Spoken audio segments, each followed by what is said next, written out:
નમસ્કાર વિદ્યાર્થી મિત્રો, જય સ્વામિનારાયણ। શ્રી સ્વામિનારાયણ ગુરુકુળ રાજકોટ સંસ્થાન દ્વારા આયોજિત SGIS ઓનલાઈન ગુરુકુળમાં આપ સર્વે વિદ્યાર્થી મિત્રોનું હાર્દિક સ્વાગત છે।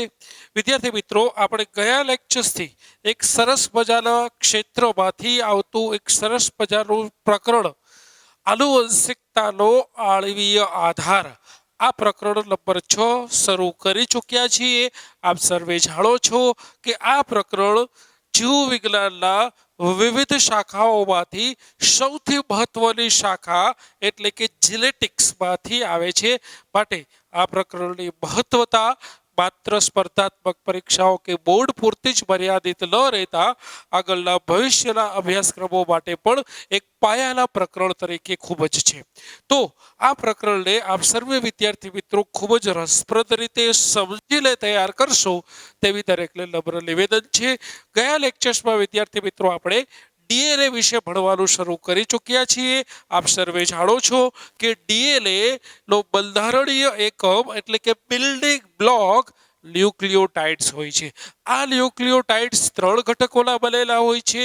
એક છે શર્કરા, બીજું છે નાઇટ્રોજન બેઝ અને ત્રીજું છે ફોસ્ફેટ સમૂહ। શર્કરા વિશે આપણે ગયા લેક્ચર્સમાં વાત કરી હતી કે 2 પ્રકારની શર્કરા ન્યુક્લિયોટાઇડના બંધારણમાં ભાગ લે છે।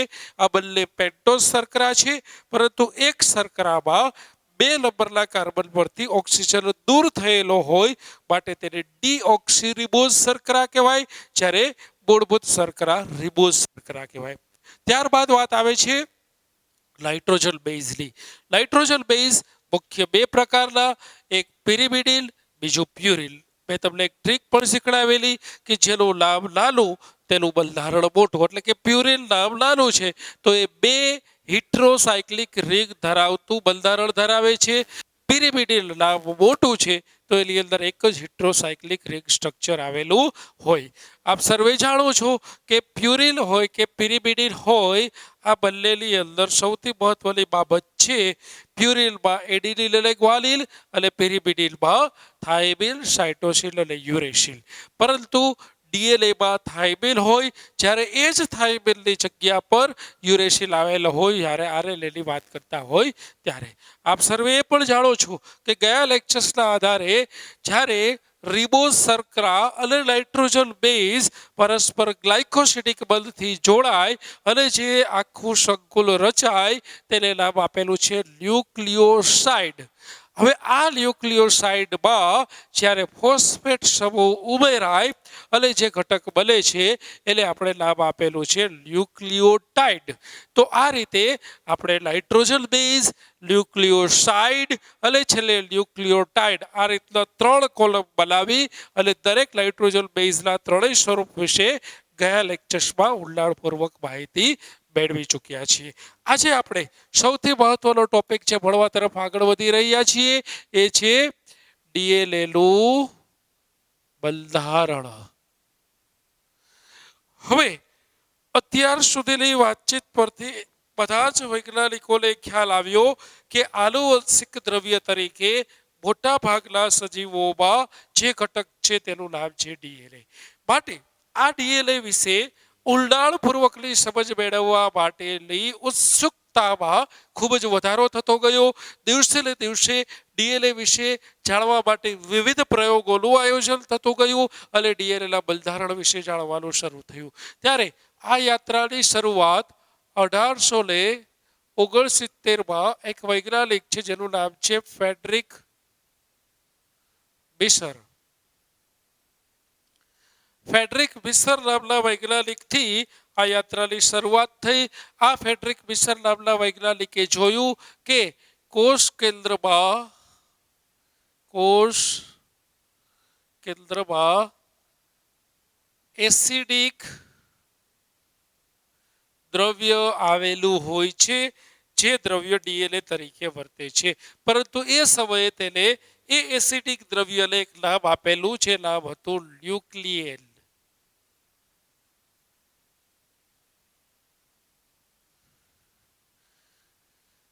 ન્યુક્લિયેલ એ અત્યારે જેને આપણે ન્યુક્લિક એસિડ કહીએ છીએ એને સૌપ્રથમ ફ્રેડરિક મિશર દ્વારા ન્યુક્લિયેલ નામ આપવામાં આવ્યું। હવે આ એસિટિક દ્રવ્ય જે ન્યુક્લિયન તરીકે પણ ઓળખાય છે એનો ઊંડાણપૂર્વકનો અભ્યાસ કરવા માટે આ બંધારણનો અભ્યાસ છેક આણ્વીય સ્તર પર લઈ જવામાં આવ્યો. આણ્વીય સ્તર પર લઈ જવામાં આવ્યો એટલે કે અણુ સ્તર પર આ બંધારણનો અભ્યાસ છે શરૂ થયેલો. જ્યારે આણ્વીય સ્તર પર બંધારણના અભ્યાસની વાત હોય ત્યારે સૌ પ્રથમ બે વૈજ્ઞાનિકો દ્વારા એક શોધ થઈ, જે શોધનું નામ હતું એક્સ-રે વિવર્તન પદ્ધતિ. આ એક્સ-રે વિવર્તન પદ્ધતિની શોધ વિલ્કિન્સ અને ફ્રેન્કલિન આ બે વૈજ્ઞાનિકો દ્વારા કરવામાં આવી. વિલ્કિન્સ અને ફ્રેન્કલિન દ્વારા જ્યારે એક્સ-રે ડિફ્રેક્શન પદ્ધતિ એટલે કે એક્સ-રે વિવર્તન પદ્ધતિની શોધ થઈ, ત્યારબાદ જ શક્ય બન્યું કે આપણે ડીએનએનો અભ્યાસ ખૂબ જ ઊંડાણપૂર્વક આણ્વીય સ્તર પર જઈ અને કરીએ. સૌ પ્રથમ ડીએનએના અભ્યાસ કરવાની શરૂઆત 1944માં એક વૈજ્ઞાનિક છે ઇરવિન ચારગ્રાફ, કિંગ્સ કોલેજ જે બ્રિટનની સૌથી પ્રખ્યાત કોલેજ છે ત્યાંથી આ વિલ્કિન્સ અને ફ્રેન્કલિન દ્વારા એક્સ-રે ડિફ્રેક્શનની શોધ થઈ અને એ શોધનો ઉપયોગ ઇરવિન ચારગ્રાફ દ્વારા કરવામાં આવ્યો. આ વૈજ્ઞાનિકે સૌ પ્રથમ ડીએનએના બંધારણનો અભ્યાસ શરૂ કર્યો અને જ્યારે ઇરવિન ચારગ્રાફ્સ દ્વારા ડીએનએના બંધારણનો અભ્યાસ શરૂ કર્યો, કેટલાક લોકો ચારગ્રાફ્સ પણ આનું પ્રોનાઉન્સિએશન કરતા હોય છે, તો આ ચારગ્રાફ્સ દ્વારા જ્યારે ડીએનએના બંધારણનો અભ્યાસ કરવામાં આવ્યો ત્યારે કેટલાક નિયમોનું સર્જન થયું, જેને ચારગ્રાફ નિયમો તરીકે ઓળખવામાં આવે છે. અને આ ચારગ્રાફ્સના નિયમમાં જે પ્રથમ નિયમ હતો એ કંઈક આવો હતો. ચારગ્રાફના નિયમમાં પ્રથમ નિયમ કે ડીએનએના બંધારણમાં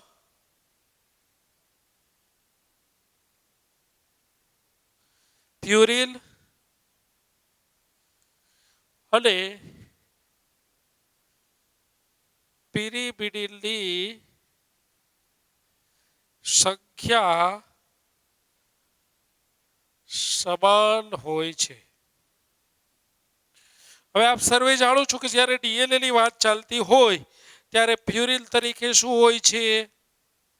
એડિનિન અને ગ્વાનિન. એની સંખ્યા સમાન હોય છે. શેનાથી સમાન હોય છે? તો કે પિરિમિડિનની સંખ્યાથી. તો કે પિરિમિડિન તરીકે શું હોય છે? સાઇટોસિન અને થાઇમિન. યુરેસિલ તો ડીએનએમાં હોતું જ નથી. તો A plus G is equal to C plus T, એટલે કે પ્યુરિનની કુલ સંખ્યાનો સરવાળો પિરિમિડિનની કુલ સંખ્યાના સરવાળા બરાબર હોય છે. આવો પ્રથમ નિયમ આપવામાં આવ્યો ઇરવિન ચારગ્રાફ્સ નામના વૈજ્ઞાનિક દ્વારા.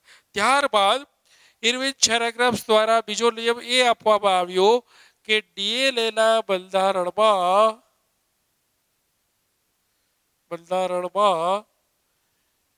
એડિનિનની સંખ્યા જેટલા જ થાઇમિન હોય છે અને ગ્વાનિનની સંખ્યા જેટલા જ સાઇટોસિન હોય છે. એટલે કે આપણે તેને સાંકેતિક સ્વરૂપે લખીએ તો એવું કહી શકાય કે એડિનિનની સંખ્યા જેટલા શું હોય છે? થાઇમિનની સંખ્યા હોય છે અને ગ્વાનિનની સંખ્યા જેટલી શું હોય છે? સાઇટોસિનની સંખ્યા હોય છે. તો એડિનિન જેટલા થાઇમિન અને ગ્વાનિન જેટલા જ સાઇટોસિન હોય છે. ત્રીજો નિયમ એવું કહે છે કે A પ્લસ જી એનો ગુણોત્તર લેવામાં આવે ટી પ્લસ સી સાથે, તો આ ગુણોત્તર હંમેશા એક જ આવે છે, કારણ કે એડિનિનની સંખ્યા જેટલા થાઇમિન છે, ગ્વાલિનની સંખ્યા જેટલા જ સાઇટોસિન છે. તો A plus T divide by T plus C, તો આ ગુણોત્તર હંમેશા એક આવે. અહીંયા પણ સાબિત થાય જ છે કે A plus she is equal to C plus T. હવે આના છેદમાં આવે તો અહીંયા જવાબ એક જ આવશે. પરંતુ અહીંયા આગળ નિયમ એવું કહે છે કે જ્યારે A પ્લસ ટી લેવામાં આવે એનો ગુણોત્તર જી પ્લસ સી સાથે લેવામાં આવે તો બે સંભાવનાઓ ઊભી થાય છે.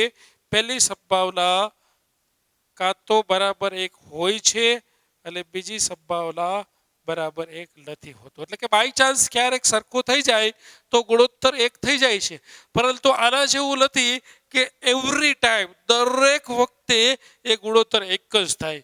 અહીંયા ક્યારેક એક થાય પણ ખરો અને એક ન પણ થાય. તો આ રીતે ઇરવિન ઝેરેગ્રામ્સે પોતાના અભ્યાસ દ્વારા મુખ્ય ત્રણ પ્રકારના નિયમોનું સર્જન કર્યું. પહેલો નિયમ એવો હતો કે કોઈ પણ ડીએનએના બેવડી શૃંખલામય જે બંધારણ છે એ બંધારણમાં કુલ પ્યુરિનની સંખ્યા અને કુલ પિરિમિડિનની સંખ્યા સમાન હોય છે, એટલે કે એક સરખી હોય છે, ઇઝ ઇક્વલ ટુ મૂકવામાં આવે છે. બીજો નિયમ, કોઈ પણ ડીએનએના બંધારણમાં જેટલા એડિનિન આવેલા હોય છે એટલી જ સંખ્યામાં થાઇમિન આવેલા હોય છે અને જેટલા ગ્વાલિન આવેલા હોય છે એટલી જ સંખ્યામાં સાઇટોસિન આવેલા હોય છે. ત્રીજો નિયમ એવું કહે છે કે A પ્લસ સી અને ટી પ્લસ સીનો ગુણોત્તર લેવામાં આવે તો એ હંમેશા એક જ થાય છે. અહીંથી પણ સાબિત થાય છે. પરંતુ જ્યારે A પ્લસ ટી અને જી પ્લસ સીનો ગુણોત્તર લેવામાં આવે તો એ એક હોય પણ ખરો અને એક ન પણ હોય. એ બાય ચાન્સ ઇવેન્ટ છે, ક્યારેક એક થઈ જાય પણ એક ન પણ હોય. અહીંયા ફરજિયાત એક જ હોય.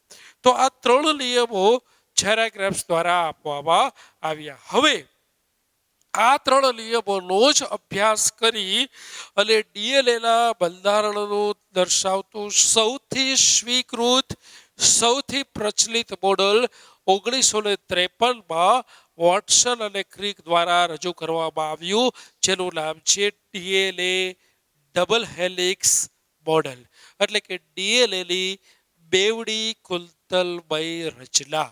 પરંતુ યાદ રાખજો વિદ્યાર્થી મિત્રો કે આ ડીએનએની બેવડી કુંતલમય રચના જે વોટસન અને ક્રિક દ્વારા આપવામાં આવી, એ રચના કે એ મોડલ આપવા પાછળ પાયા તરીકે, આધાર સ્તંભ તરીકે અહીં ઇરવિન ઝેરેગ્રામ્સના નિયમ રજૂ કરવામાં આવેલ છે.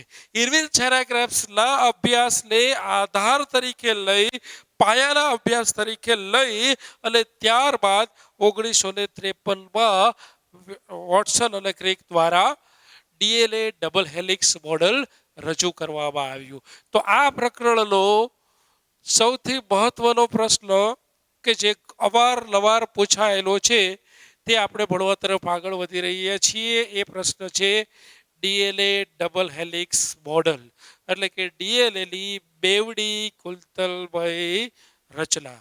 હવે આ રચના શું છે તેના વિશે આપણે થોડો આગળ અભ્યાસ કરીએ. સૌથી પહેલા તો યાદ રાખો કે ડીએનએનું ડબલ હેલિક્સ મોડલનું અવતરણ કરવા માટે કે એ મોડલની શોધ કરવા માટે, એ મોડલની શોધ 1953માં બે વૈજ્ઞાનિક છે, એકનું નામ છે વોટસન અને બીજાનું નામ છે ક્રિક. વોટસન અને ક્રિકને આટલી મહાન શોધ બદલ, ડીએનએના બંધારણનું મોડલ આપવા બદલ નોબેલ પારિતોષિક પણ આપવામાં આવેલું છે. તો આ બંને દ્વારા ડીએનએ ડબલ હેલિક્સ મોડલ છે એને રજૂ કરવામાં આવ્યું, એટલે કે જેને આપણે ગુજરાતીમાં કહી શકાય ડીએનએની બેવડી કુંતલમય રચના. પરંતુ વોટસન એન્ડ ક્રિક દ્વારા આ ડીએનએની બેવડી કુલતલમય રચના રજૂ કરતા પહેલા એટલે જે આધાર તરીકે જે મળેલું છે એમાં બે ટેકનિક્સનો બહુ સિંહ ફાળો છે વિદ્યાર્થી મિત્રો. એક તો એરવિન થેરાગ્રાફ્સનો અભ્યાસ અને વોટસન એન્ડ ક્રિક દ્વારા ડીએનએનું ડબલ હેલિક્સ મોડલ રજૂ કરવું ત્યારે જ શક્ય બન્યું કે જ્યારે વિલ્કિન્સ અને ફ્રેન્કલિન દ્વારા એક્સ-રે વિવર્તન પદ્ધતિની શોધ થઈ.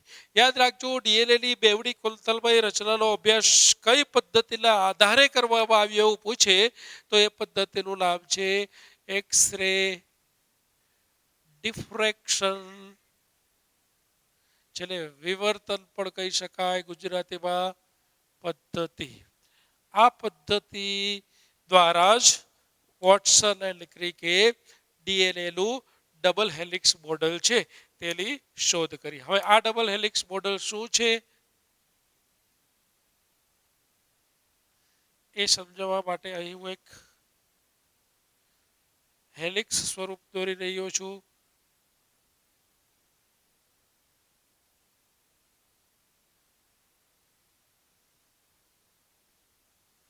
જેથી કરીને તમને થોડો આઈડિયા સ્પષ્ટ રહે. ડીએનએની ડબલ હેલિક્સ રચના મેં દોરેલી છે. આપ જોઈ શકો છો, એક છેડા પર 3 ડેશ લખેલું છે, બીજા છેડા પર 5 ડેશ, એવી જ રીતે અહીંયા 5 ડેશ, અહીંયા લખેલું છે 3 ડેશ. હવે આ રચનામાં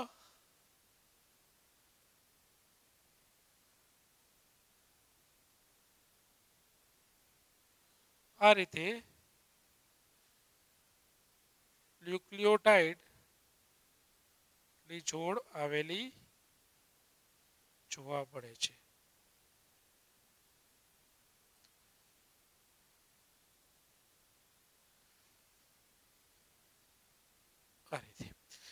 હવે આ રચનાનો અભ્યાસ કરતા પહેલા આ રચના શું છે? ડીએનએની બેવડી શૃંખલામય રચના.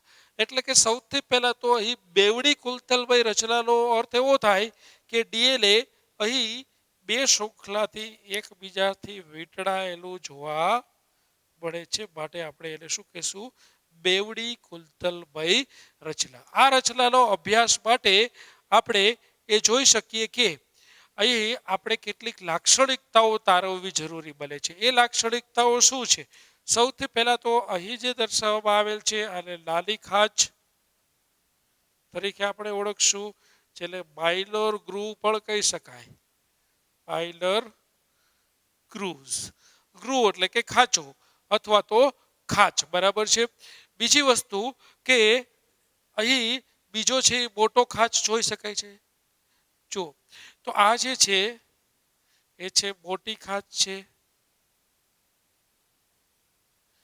જેને આપણે મેજર ગ્રુવ્સ કહી શકાય. Major grooves. બીજું કે આ જે કુલતલમય રચના છે એ સમગ્ર કુલતલમય રચના જમણી બાજુની અથવા તો જમણા હાથની કુલતલમય રચના છે. એટલે કે આ આખું સ્ટ્રક્ચર રાઈટ હેન્ડેડ બંધારણ છે. ફિઝિક્સમાં તમે જમણા હાથનો નિયમ અને ડાબા હાથનો નિયમ એવું ભણ્યા હશો. કેટલી મિનિટ થઈ? તો એ જમણા હાથનો અને ડાબા હાથનો નિયમ છે એ પ્રમાણે આપ જોઈ શકો છો કે આ જે બંધારણ છે એ બંધારણ છે એ જમણા હાથના નિયમને અનુસરે છે. બીજી વાત મિત્રો કે આ જે રાઈટ હેન્ડેડ સ્ટ્રક્ચર જે છે એ સ્ટ્રક્ચર કઈક અંશે વળેલું છે. તો એ વળેલું સ્ટ્રક્ચર જે છે એ 36 ડિગ્રી એંગલ ઉપર વળેલું બંધારણ છે. 36 ડિગ્રી જમણી બાજુ વળેલું બંધારણ છે એવું તમે કહી શકો. હવે આ ડીએનએનું બંધારણ જે છે, આ ડીએનએના બંધારણ પરથી કેટલીક લાક્ષણિકતાઓ તારવવામાં આવેલી. કેના દ્વારા? તો કે વોટસન એન્ડ ક્રિક દ્વારા. તો ડીએનએ ડબલ હેલિક્સની લાક્ષણિકતાઓ શું છે તેનો અભ્યાસ આપણે નેક્સ્ટ લેક્ચર્સમાં કરીશું, એટલે કે આવતા લેક્ચર્સમાં કરીશું. આજે આપણે શું ભણ્યા ફરી એકવાર ઝડપથી જોઈ લઈએ. જલીલ દ્રવ્ય તરીકે ડીએનએ હોય છે. આ ડીએનએનો ખૂબ જ ઉત્સુકતાપૂર્વક અભ્યાસ કરવામાં આવ્યો.